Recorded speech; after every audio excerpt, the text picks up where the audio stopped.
Po përflitet shumë për një marrëveshje, edhe kjo besoj që është në interes shumë të madh të presidentit Trump, nuk isha në fund të Amerikës, po të administratës Trump, për shkak të problemeve të cilat janë të i hasa ata me këtë konflikt.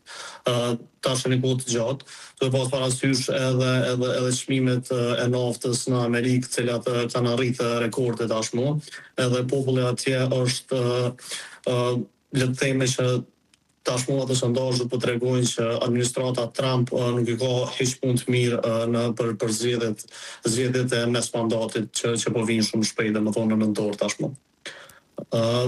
Për këtë arsye besoj që presidenti Trump është shumë i gatshëm për me arritë një marrëveshje.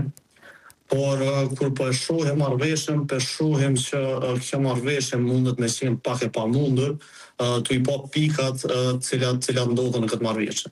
Kisha dashur të unal të paktën te 4 pika të cilat ndodhen në këtë marrëveshje, unë po mendoj që janë shumë problematike.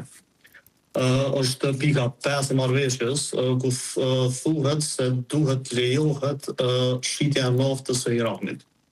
Domethënë duhet me pas parasysh që Irani është në embargo që nga viti 2012. Pra që nga viti 2012, Irani nuk mundet me shit naftë në Amerikë edhe në Evropë.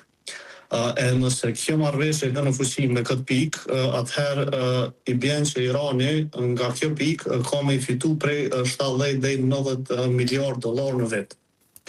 Pra ne kundërshtar i jashtëzakonshëm e Amerikës del jashtëzakonisht u fitum prej kësaj marrëveshje.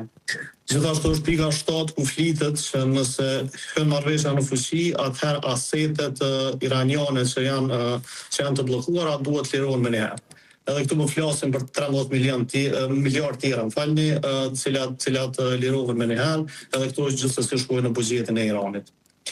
Pika tjera që janë shumë interesant e që presidenti Trump dhe administrata Trump kanë folur jashtëzakonisht shumë për to, është nuk do të ketë ndryshim të regjimit në Iran. Domethënë presidenti Trump nga fillimi e ka nisë këtë luftë me idenë që regjimi në Iran do të ndryshojë mas sulmeve amerikane. Edhe kjo është pika 13, edhe pika 10 është kufizimi i avancimit në prodhimin e uraniumit.